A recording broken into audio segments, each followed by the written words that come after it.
Partamos con las personas que estamos. Muy buen, muy bien.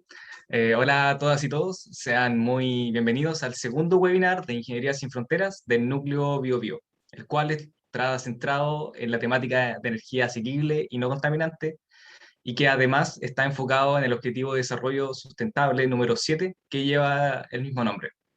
En esta ocasión estaremos moderando yo, Bastián Moraga, voluntario del área de recursos, y también Giorgio Gálgano, voluntario del área de proyectos. Sin más que decir, démosle una cálida bienvenida al expositor invitado de hoy, el profesor Dr. Jorge Jiménez de la Universidad de Concepción. El profesor es ingeniero civil industrial, máster en ciencias ambientales y doctor en ingeniería civil. Gracias. Bueno, primero que todo los felicito por estas iniciativas de poder agrupar personas con intereses comunes, ¿cierto? Y como yo conversaba con Bastián, creo que le comentaba de que cuando me invitó y me decía que era una actividad de Ingenieros Sin Fronteras, le dije que yo también participé en un capítulo de Ingenieros Sin Fronteras cuando estaba haciendo mi posgrado. De hecho, ustedes partieron incluso antes que yo. Y yo recuerdo en mi universidad, en donde hice el posgrado en Washington State, hicimos varias iniciativas que tenían que ver con temas de trabajo con la comunidad desde el área de la ingeniería, ciertos temas de tratamiento de agua, que eran como una de las cosas fundamentales, y también mejorar algunos temas de conectividad, como por ejemplo con algunos caminos y pasarelas. Entonces, lo que uno busca muchas veces con esto es generar conciencia, ¿cierto? Y una de las conciencias es que de alguna forma uno busca, por supuesto, trabajar con la comunidad, generar conocimiento, y siempre algo que yo decía que la ingeniería busca siempre aportar hacia la sociedad, hacia el beneficio de la sociedad. Y muchas de las investigaciones que hago yo desde el área de la ingeniería apunta a generar conocimiento, pero también a transferir ese conocimiento para generar un cambio. Entonces yo lo que voy a hablar hoy día, que tiene que ver con la dimensión social de la energía, la voy a presentar un poco desde el punto de vista de estos objetivos de desarrollo sostenible, como bien mencionó Bastián, que tiene que ver con el objetivo 7, pero también dentro de esto voy a hablar de estudios y trabajos que nosotros ya hemos hecho, tanto a nivel nacional en Chile y también a nivel de la región, porque hay muchos de estos indicadores que tienen que tener una bajada para que se puedan entender y se pueda de alguna forma también generar políticas públicas que apunten a mejorar esto. Entonces, ¿por qué yo hablo de la dimensión social? Porque, como decía, la energía es más allá de electrones, ¿cierto? De calorías, que son temas muy técnicos, ¿cierto? Cualquier ingeniero ve temas básicos de energía, ¿cierto? Pero cuando uno entiende las implicancias que tiene en el desarrollo de una sociedad, ¿cierto? Una sociedad justa, egalitaria, ¿cierto? Se da cuenta que es uno de los pilares fundamentales para alcanzar la sustentabilidad o sostenibilidad. Y van a ver por qué. Y de hecho por eso está dentro de los pilares declarados como Objetivo de Desarrollo Sostenible, que es el número 7, ¿cierto? Energía asequible y no contaminante. Porque no es cualquier tipo de energía también, o sea, que es una energía que puede ser para todos, ¿cierto? Que puede ser democrática, como digo yo, cuando todos pueden tener el mismo nivel de acceso, ¿cierto? Y además que no genere tanto problemas ambientales como problemas a la salud de la población. Y uno cuando empieza a darse cuenta de lo que es la energía, algo que nosotros lo tomamos como una reflexión. Se me olvidó mencionar también que yo fui uno de los gestores, junto con algún equipo de académicos de la Universidad de Concepción, en la creación del programa de doctorado en energías. Y uno de los pilares fundamentales que tiene este programa, del cual yo fui director por muchos años, era el tema de la sostenibilidad de los sistemas energéticos. O sea, preocuparse que no solamente sea un tema técnico del punto de vista de generar o transformar energía, sino también preocuparse de ver cómo estos sistemas energéticos son sostenibles, bajo estos criterios mismos de por ejemplo, los de que sea asequible y que sea no contaminante.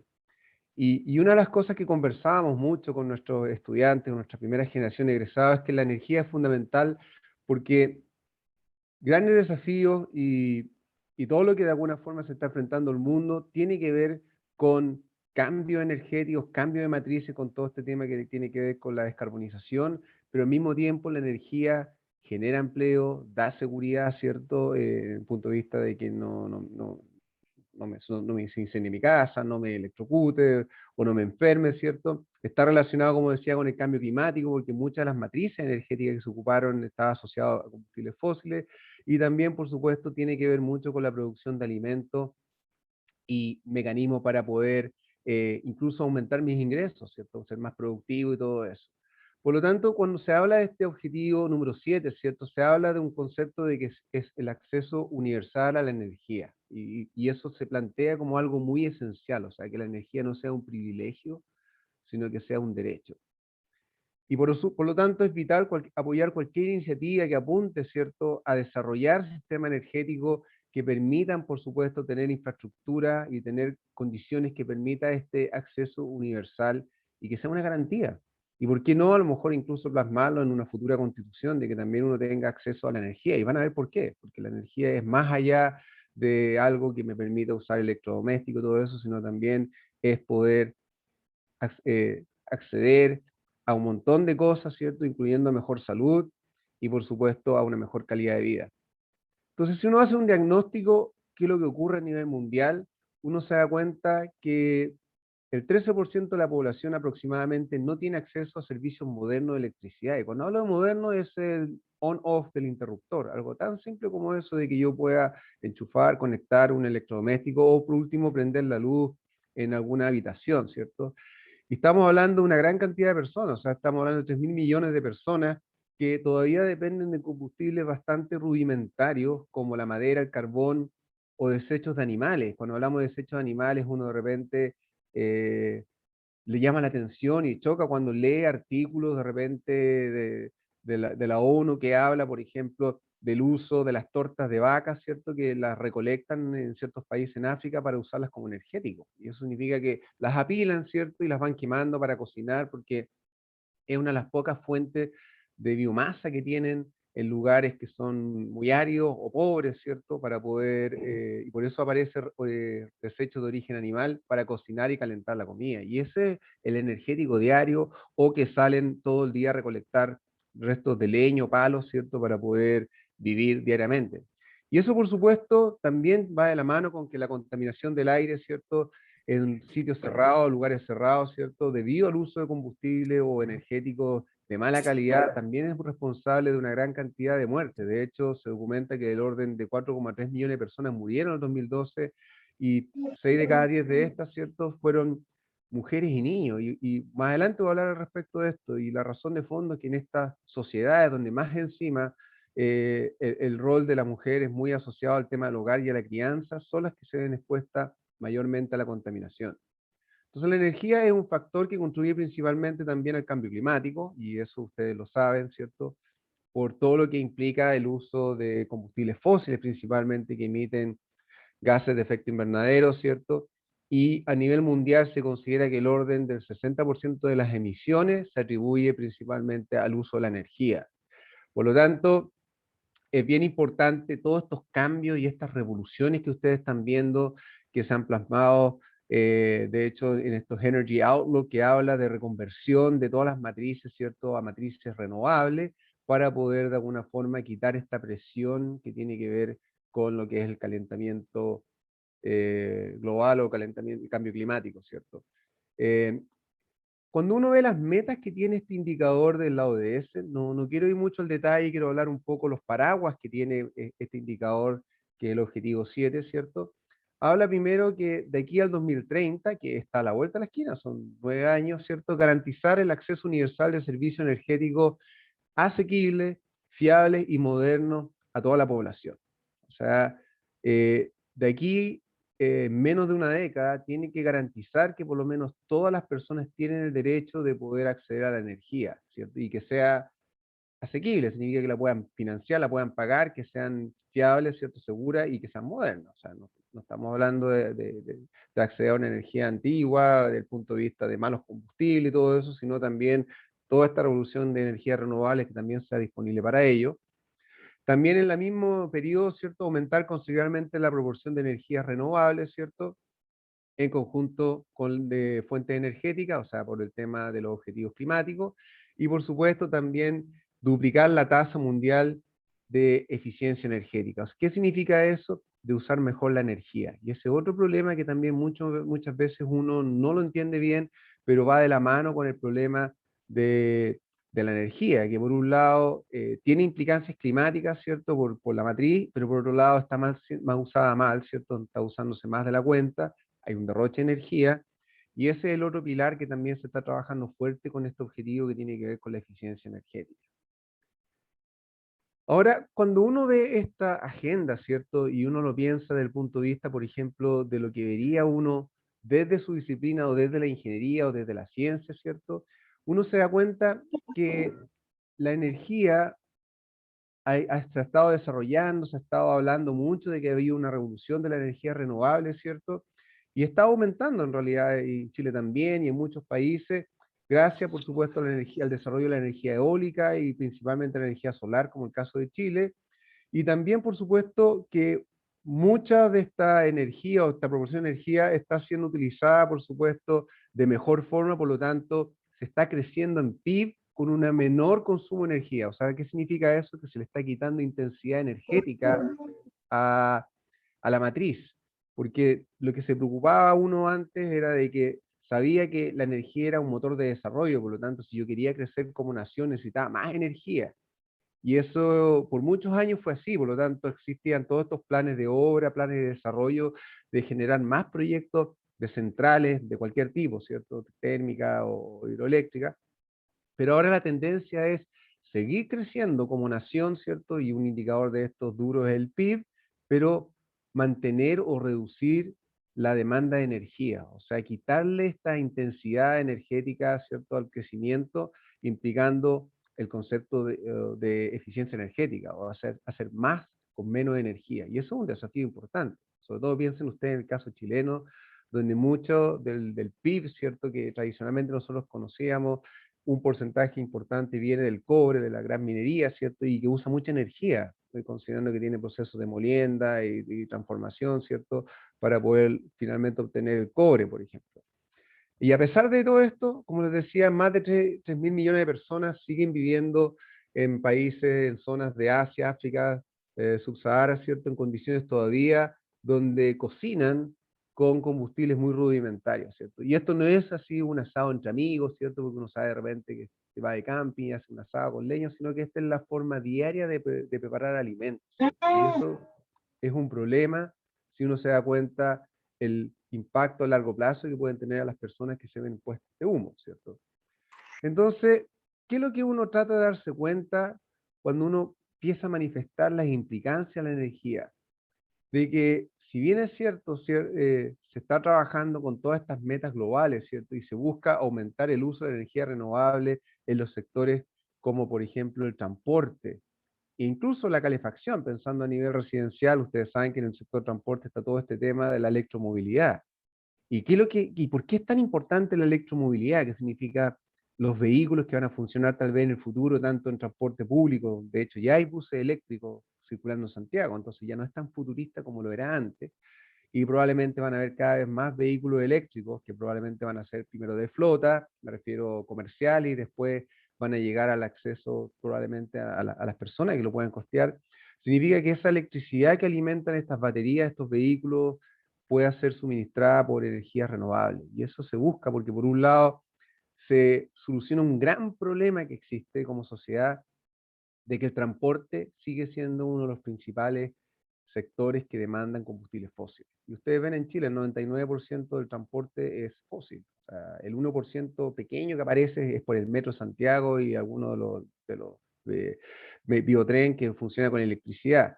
Pero el resto, todos los buses, todos los vehículos son con gasolina, petróleo, ¿cierto? Y eso, por supuesto, es un problema si uno quiere alcanzar estas metas de sostenibilidad, considerando que el sector transporte es importante. Entonces, por un lado va el tema de transporte y por otro lado el sector de calefacción, que vamos a ver más adelante porque es importante, también se está buscando que se base en energías renovables, ¿cierto? Y eso implica invertir recursos, ¿cierto? Porque esto no va a ocurrir por sí solo, ¿cierto? Tanto se va a implicar alianzas público-privadas, ¿cierto? Para poder desarrollar tanto la infraestructura necesaria para poder tener, por ejemplo, los vehículos eléctricos, ¿cierto? Los buses eléctricos, como también los incentivos suficientes para que esto ocurra.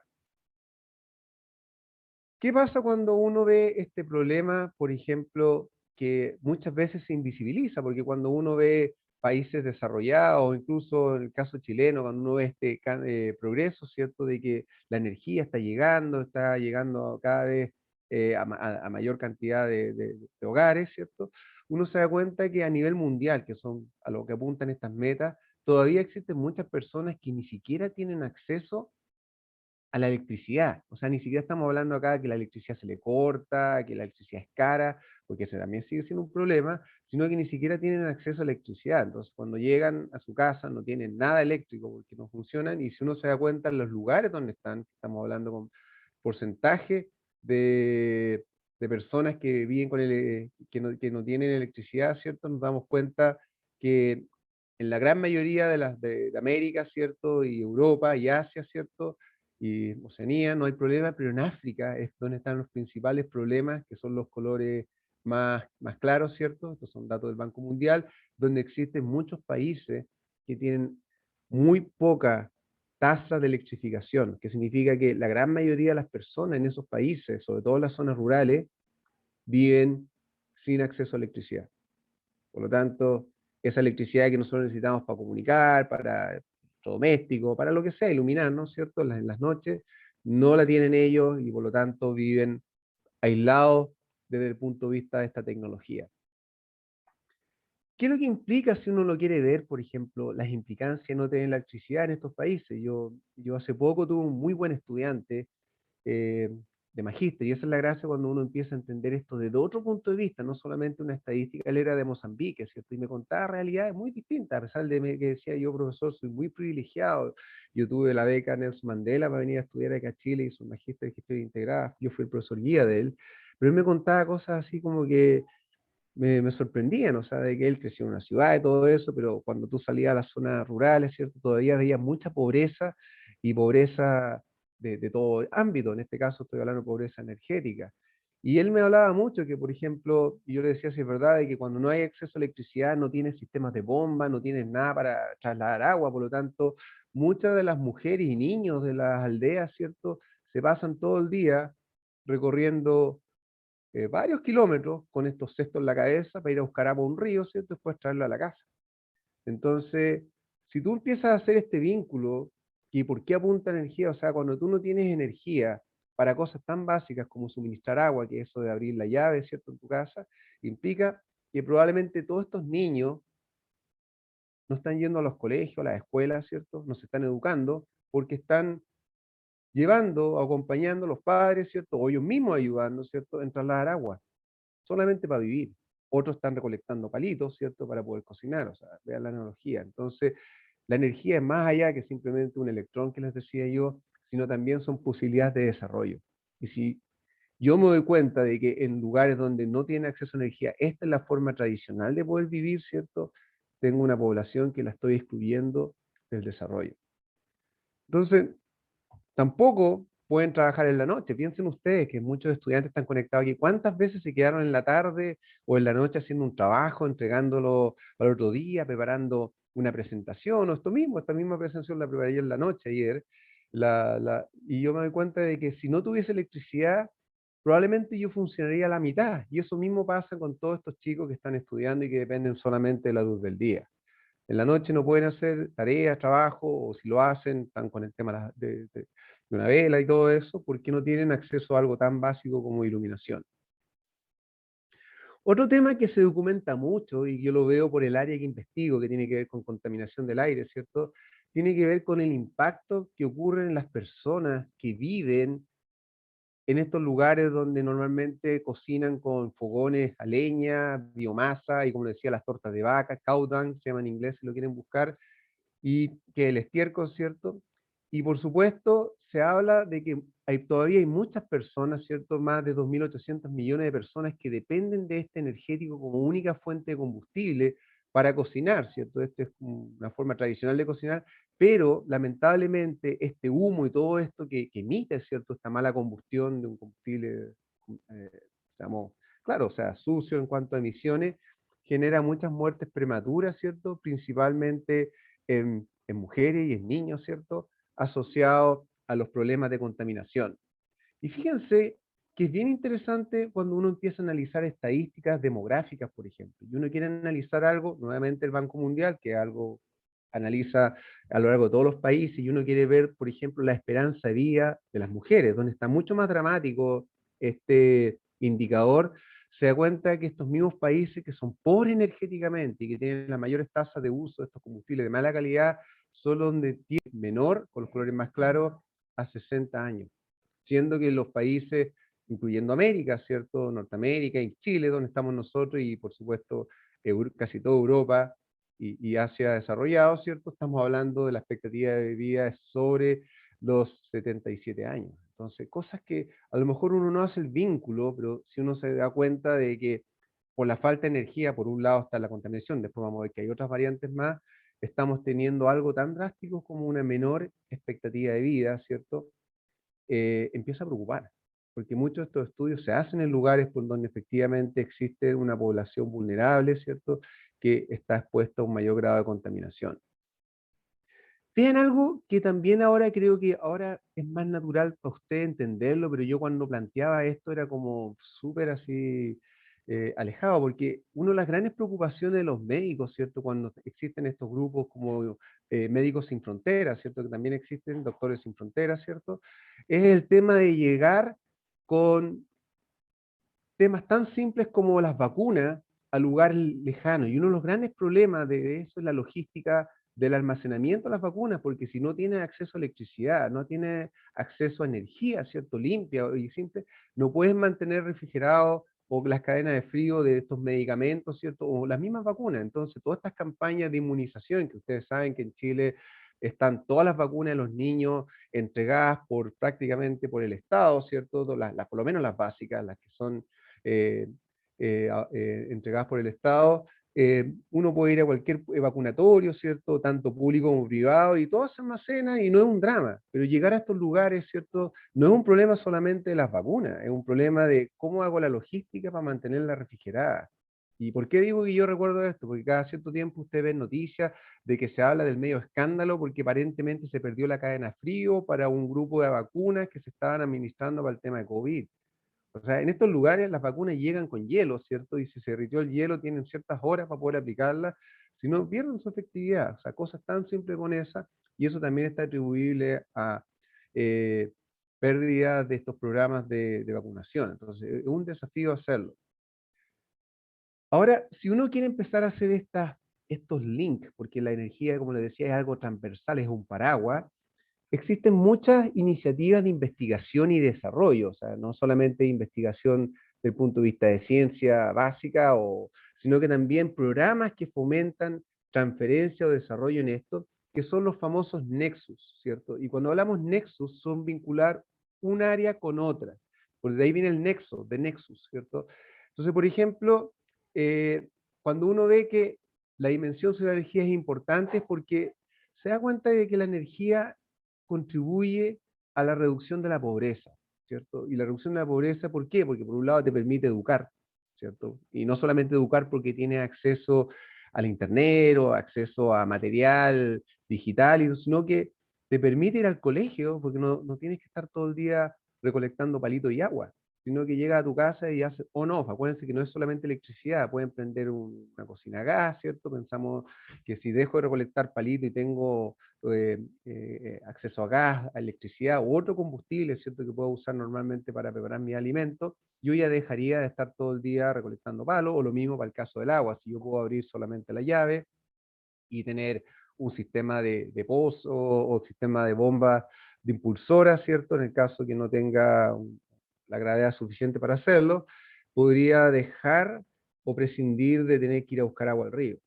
Entonces, por eso les digo yo que es bien importante la energía como un pilar fundamental para estrategia de superación de la pobreza. Por otro lado, como les decía, está estos nexus Energy and Health, que está asociado al tema de salud, porque me permite el acceso a energía, tener también acceso a medicamentos. Piensen en algo tan simple como, por ejemplo, la misma diabetes, ¿cierto? Si conocen a alguien que tiene diabetes o tiene una condición donde es insulino dependiente, lo primero que se va a dar cuenta es que la insulina se tiene que guardar refrigerada. Y esta hormona no dura mucho si tú la mantienes a temperatura ambiente, por lo tanto el que tiene diabetes tiene su stash de, de insulina guardada en el refrigerador, y como todas las casas normalmente uno espera que tengan refrigerador en Chile, no es un drama, pero en estos lugares sí es un problema. O sea, yo podría tener insulina en un país que no tiene acceso a energía y prácticamente una condena a muerte, o sea, tienen problemas de diabetes, por ejemplo. Implicaría o que tendría que estar esclavizado a un centro donde tuviesen refrigerado esta insulina, o simplemente no podría acceder a ella. El medicamento y todo lo que hablamos, ¿cierto? Por otro lado, también está vinculado al tema del agua, ¿cierto? Porque como les decía, la gran mayoría de los sistemas de suministro de agua, de potabilización, de tratamiento y todo eso, está asociado al uso de energía para poder bombearla, para poder impulsarla, sacarla de los pozos. Entonces eso también es importante. Yo también mencioné a que cuando nosotros hicimos estos proyectos de Ingeniería Sin Frontera, en su tiempo, estamos hablando de 2002 más o menos, cuando estaba trabajando con ellos, queríamos hacer un prototipo de una bomba impulsora solar, que pudiera sacar el agua de un pozo, ¿cierto?, con energía solar, para poder almacenarla en una suerte de recipiente y que estuviese disponible ahí, porque sacarla bajo tierra requiere energía, y si no tienes energía, ¿cierto?, podría usar esas bombas manuales que uno a veces la ve, pero la idea es poder almacenar agua para poder tenerla en todo momento. Entonces, se fijan, la energía es importante con el tema del agua. También está vinculado a los alimentos, ¿cierto? Por todo lo que implica el tema del riego, agricultura, aplicación de productos, ¿cierto? Almacenamiento, pensemos los frigoríficos, todos son muy relevantes para poder mantener y preservar alimentos. Por lo tanto, la energía y los alimentos, ¿cierto?, están estudiándose como este nexo a través de estos nexos que le digo yo. Y finalmente, por supuesto, la energía y la educación. También hay un nexo muy importante que habla de cosas tan simples que a lo mejor pueden ser triviales, como por ejemplo tener iluminación en las aulas. O sea, para que los niños puedan tener clase en las tardes, ¿cierto? O temprano en la mañana, en el caso que haga mucho calor, ¿cierto? Para que de alguna forma puedan educarse y todo eso, tener acceso a Internet, ¿cierto? La Internet funciona con energía, o sea, si yo no tengo carga, ya sea en mi teléfono o mi computador y todo eso, no puedo conectarme a la Internet, ¿no?, a través de un router o todo eso, y poder acceder a una suerte de tecnología de enseñanza, ¿cierto?, que también me pueden permitir tener una mejor acceso a educación. Entonces, todo eso se está estudiando desde el punto de vista de los nexos. Si ustedes ven, ya saben dónde está el problema, ¿cierto?, que yo les decía de energía que está en los países de África, y lo mismo coincide cuando uno ve los resultados de estos nexos de energía y agua, ¿cierto? ¿Dónde están las menores tasas de potabilización de agua o acceso a agua? Nuevamente están en África, ¿cierto? Mientras más oscuro en este caso el color, ¿cierto?, son las zonas que tienen menores tasas de acceso a potabilización, que es porcentaje de la población que accede a agua potable. Entonces, claro, aquí no hay un problema, en Norteamérica, Chile tampoco, o sea, por eso les digo que estamos muchas veces